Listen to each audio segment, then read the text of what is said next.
যাদবপুর সাংগঠনিক জেলার প্রাক্তন বিজেপির সভাপতি সুনীপ দাসের অকাল প্রয়াণে তার বাড়িতে শ্রদ্ধাঞ্জলি অর্পণ করতে এলেন রাজ্যের বিরোধী দলনেতা শুভেন্দু অধিকারী।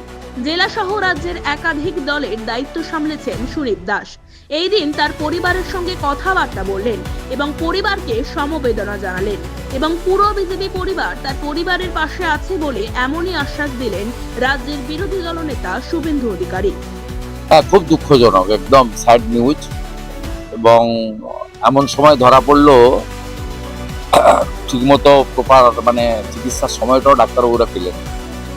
আমাদের ওর পরিবারের শুধু লস নয়, আমাদের অত্যন্ত লস এটা।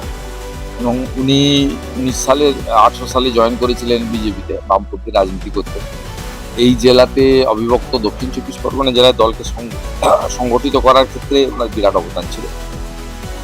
শেষ সদস্যতা অভিযান এবং এই যে এসআইআর প্রক্রিয়ায় 7টা জেলার চার্জে ছিল।